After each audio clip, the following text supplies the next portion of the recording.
ప్రకాశం జిల్లా జెడ్పీ రాజకీయం రోజు రోజుకు అనూహ్య మలుపులు తిరుగుతోంది. తాజాగా హైకోర్టు నుండి కలెక్టర్ ఆర్డర్స్ పై స్టే తెచ్చుకున్న ఈదర హరిబాబు కలెక్టర్ మరియు జెడ్పీటీసీ సీఈబీ అనుమతి లేకుండా జెడ్పీ పీఠం ఆక్రమించుకోవడంతో అసలు కథ మొదలైంది. కోర్టు ఆర్డర్స్ కలెక్టర్ చేతికి రాగానే జెడ్పీ సీఈఓ ద్వారా పంచాయతీరాజ్ కమిషనర్ తదుపరి చర్యలకు అనుమతి కావాలంటూ లేఖ పంపారు జెడ్పీ అధికారులు. ఈలోగా ప్రకాశం జిల్లా తెలుగుదేశం నాయకులు మళ్లీ కోర్టుకు వెళ్లడంతో న్యాయస్థానం పలుమార్లు విచారణ జరపడం జరిగింది. తాజాగా మంగళవారం విచారణ జరగగా వాదోపవాదనలు జరగగా న్యాయస్థానం డిసెంబర్ 2కు విచారణ వాయిదా వేసింది. ఇదిలా ఉండగా ప్రతిదినం లాగానే ఈ రోజు కూడా తన కార్యాలయం వద్దకు హరిబాబు చేరుకోగా తన ఛాంబర్కు తాళం వేసి ఉండటం హరిబాబుకు ఆశ్చర్యం కలిగించింది. కింద స్థాయి సిబ్బంది కూడా స్పందించకపోవడంతో హరిబాబు తన కార్యాలయం వద్దే బైఠాయించారు. ఈ సందర్భంగా హరిబాబు మాట్లాడుతూ ఛాంబర్ తాళాలు వేసి తనను ఇబ్బందికి గురి చేస్తున్నారని, కోర్టు ఆదేశాల ప్రకారం తానే జెడ్పీ చైర్మన్ అని వివరించారు. విషయం తేలే వరకు తాను ఇక్కడి నుండి కదిలేది లేదని హరిబాబు స్పష్టం చేశారు. ఏది ఏమైనా రాజకీయ చదరంగం కారణంగా ప్రకాశం జిల్లాలో జెడ్పీ రాజకీయం ఆది నుండి మలుపులు తిరుగుతూనే ఉన్నాయి, ఇంకా తిరుగుతుంటాయి. చాలా మందికి ప్రకాశం జిల్లా జెడ్పీ చైర్మన్ ఎవరు అంటే ఏమో తెలియదు అనే పరిస్థితి జిల్లాలో నెలకొని ఉండటం నిజంగా అవమానకరం.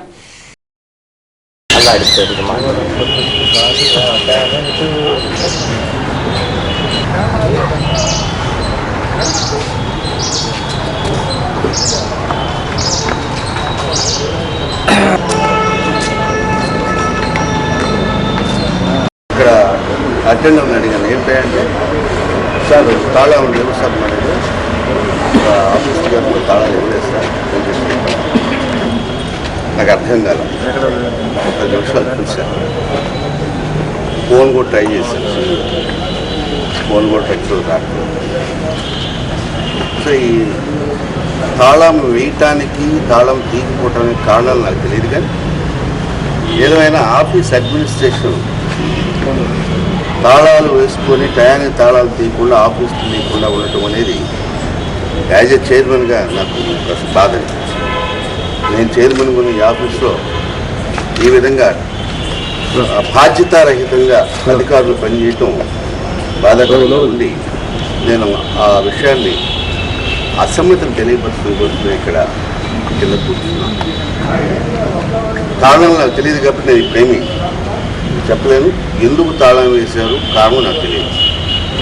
అయితే నాకు ఒకటి మాత్రం అనిపిస్తుంది, దీని వెనక ఏదైనా కారణం ఉందా లేదా మామూలుగానే బాధ్యతారాహిత్యంగా తాళాలు వేసుకొని తాళాలు తిరగలేదని నాకు తెలియదు.